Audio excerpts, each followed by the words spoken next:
Gracias for joining us, Fright fans. This is Jaime and Fuego, and welcome to the horror show's coverage of Mad Monster 2016. And I have the pleasure of seating myself with one of the most beautiful and talented scream queens that the screen has ever seen, Ms. Dee Wallace. How are you? Oh, thank you, darling. I'm good. I'm great. Excellent. So this is your first time at Mad Monster, at least here in Arizona. Have you done any of the other conventions like Charlotte or any of the other spots that Mr. Joe Mo likes to do the event at? Absolutely, I have. They're wonderful. I love the guys that put these shows on. They're a great side show. You have time with the fans, but there's so much here that they fill it up with. It's a great show for the fans and us. Absolutely, and there's a cool intimacy to an event like this in comparison with just being at a big panel where you're so far removed from these people that we've seen on the screen and grown to love and respect so much. So the first thing that I ever saw you in, I'm a big Stephen King fan, and let me guess. yes, take a wild guess as to what that could be. I guess Cujo.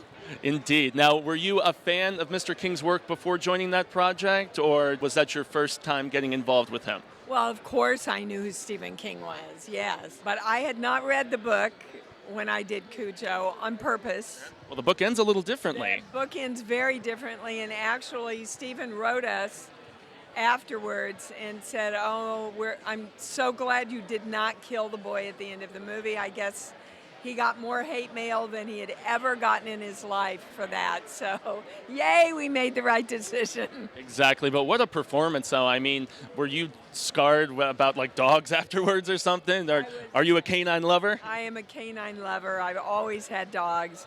I was not scarred. There were actually 13 real dogs that played the one dog in Cujo, all trained to go after toys, incredibly well trained. I must say I did blow out my adrenals during that movie, though. So. I'm not surprised. There were some gut-wrenching screams in that particular film, but what a performance. I have to commend you on that. The Howling is another iconic one, and they even have the one sheet together here, which we'll show in the B-roll, I'd imagine. But as far as being so transformative and so just interestingly primal, was that a gratifying experience working with Joe Dante? Oh, I adore Joe Dante. He and I are still friends to this day, and, I got to work with my then fiance, Kristopher Stone. So it was like, let's put on a show. We did the whole movie for $1.3 million, I think. You did a lot with that budget, I must say. The transformations are up there for me with, Werewolf in London as far as just being iconic and scary. Rob Bottin should have taken the award that year.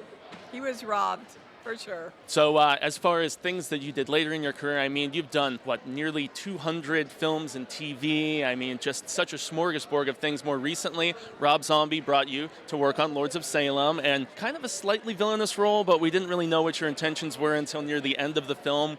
Do you like playing more villainous and more sinister and switching things up a little bit? I had a great time doing the Lords of Salem. What I really love is I love to play arcs. Like in The Frighteners, where she starts out to be very vulnerable and ends up being this maniacal killer. Great Robert Zemeckis film, by the way. Check out The Frighteners. Oh, yeah. Very underrated film.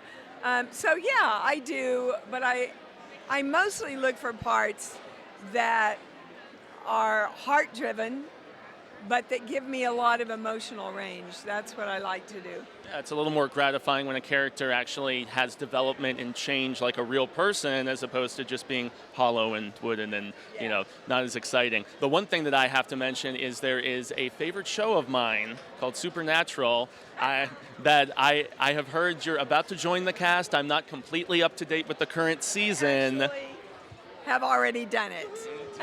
And that is extremely exciting. What was it like working with Sam and Dean and, Jared and Jensen, I should say, and getting involved with that show that is now the longest-running North American dramatic series ever, which is a big, big order to fill. Was that exciting and fun? It was exciting and fun. The boys are delicious and so nice and so professional. It was a great role to be a sexy older woman that they actually considered for a few minutes. Well, those guys are out, handsome men. I will not disagree with that. And lovely ladies seated beside me. Great addition to that show, I would imagine. So I look forward to watching that episode. If you audiences have not seen it, seek it out. What is a current project that you would like to mention to the audiences? I've just finished 3 films, and I'm going back to do the second season on my series, Just Add Magic, which is on Amazon Prime. And look for Death House. It's a big film that I just finished that I star in with a lot of horror icons. Sid Haig, Danny Trejo, Bill Moseley, Tony Todd. They're calling it the Expendables of horror. That sounds very exciting. And a lot of those names are here with us at Mad Monster, you know, from Trejo to Sid Haig and Mr. Chop Top Bill Moseley. So I have to wrap things up by extending a grande gracias to you, Ms. Wallace, for speaking to our audiences. And I have seen you on the screen for so very long, and it was a pleasure to get to talk to you today. It's a grande de nada back to you.